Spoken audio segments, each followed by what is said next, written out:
कहानी का शीर्षक है भिखारिन। इसके लेखक हैं जयशंकर प्रसाद। जाह्नवी अपने बालू के कंबल में ठिठुर कर सो रही थी। शीत कुहासा बनकर प्रत्यक्ष हो रहा था। दो चार लाल धाराएं प्राची के क्षितिज में बहना चाहती थीं। धार्मिक लोग स्नान करने के लिए आने लगे थे। निर्मल की मां स्नान कर रही थी और वह पंडे के पास बैठा हुआ बड़े कुतूहल से धर्मभीरू लोगों की स्नानक्रिया देखकर मुस्करा रहा था। उसकी मां स्नान करके ऊपर आई। अपनी चादर ओढ़ते हुए स्नेह से उसने निर्मल से पूछा, क्या तू स्नान न करेगा? निर्मल ने कहा, नहीं मां, मैं तो धूप निकलने पर घर पर ही स्नान करूंगा। पंडाजी ने हंसते हुए कहा, माता, अब के लड़के पुण्य धर्म क्या जाने। यह सब तो जब तक आप लोग हैं तभी तक है। निर्मल का मुंह लाल हो गया, फिर भी वह चुप रहा। उसकी मां संकल्प लेकर कुछ दान करने लगी। सहसा जैसे उजाला हो गया, एक धवल दांतों की श्रेणी अपना भोलापन बिखेर गई। कुछ हमको दे दो रानी मां। निर्मल ने देखा, एक 14 बरस की भिखारिन भीख मांग रही है।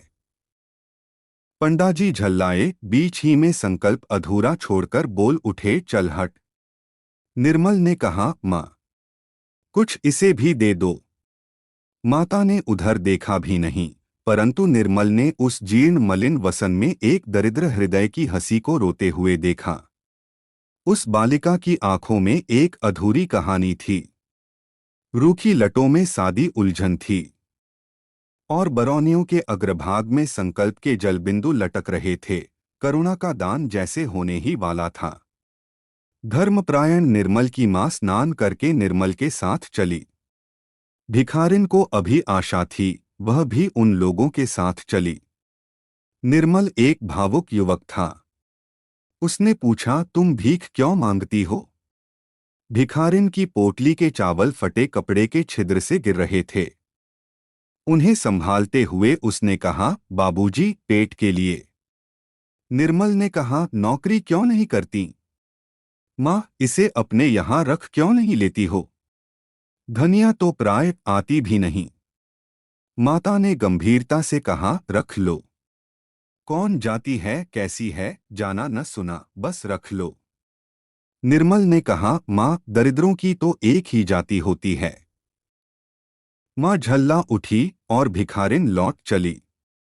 निर्मल ने देखा, जैसे उमड़ी हुई मेघमाला बिना बरसे हुए लौट गई। उसका जी कचोट उठा। विवश था, माता के साथ चला गया। सुनेरी निर्धन के धनरांग, सुनेरी भैरवी के स्वर पवन में आंदोलन कर रहे थे।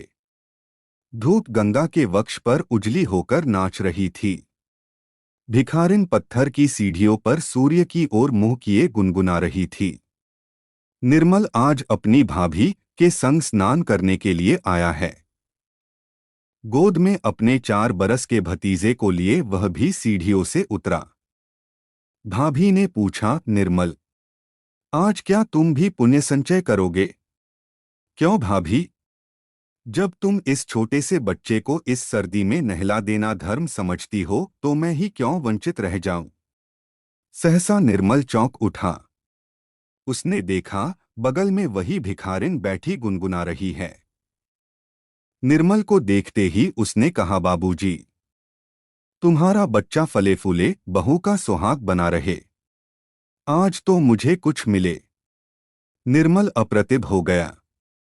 उसकी भाभी हंसती हुई बोली, दुर्पगली। भिखारिन सहम गई। उसके दांतों का भोलापन गंभीरता के पर्दे में छिप गया। वह चुप हो गई। निर्मल ने स्नान किया।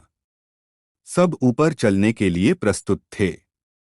सहसा बादल हट गए।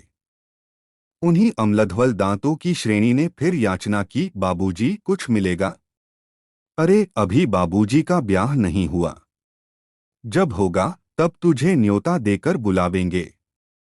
तब तक संतोष करके बैठी रह। भाभी ने हंसकर कहा, तुम लोग बड़ी निष्ठुर हो भाभी। उस दिन मां से कहा कि इसे नौकर रख लो, तो वह इसकी जाति पूछने लगी। और आज तुम भी हंसी ही कर रही हो। निर्मल की बात काटते हुए भिखारिन ने कहा, बहूजी, तुम्हें देखकर मैं तो यही जानती हूं कि ब्याह हो गया है। मुझे कुछ न देने के लिए बहाना कर रही हो। मर पगली, बड़ी ढीठ है। भाभी ने कहा। भाभी, उस पर क्रोध न करो। वह क्या जाने, उसकी दृष्टि में सब अमीर और सुखी लोग विवाहित हैं। जाने दो, घर चलें। अच्छा चलो, आज माँ से कहकर इसे तुम्हारे लिए टहलनी रखवा दूंगी। कहकर भाभी हंस पड़ी। युवक हृदय उत्तेजित हो उठा। बोला, यह क्या भाभी, मैं तो इससे ब्याह करने के लिए भी प्रस्तुत हो जाऊंगा। तुम व्यंग क्यों कर रही हो? भाभी अप्रतिभ हो गई। परंतु भिखारिन अपने स्वाभाविक भोलेपन से बोली, 2 दिन मांगने पर भी तुम लोगों से 1 पैसा तो देते नहीं बना। फिर क्यों गाली देते हो बाबू? ब्याह करके निभाना तो बड़ी दूर की बात है। भिखारिन भारी मुंह किए लौट चली। बालक रामू अपनी चालाकी में लगा था।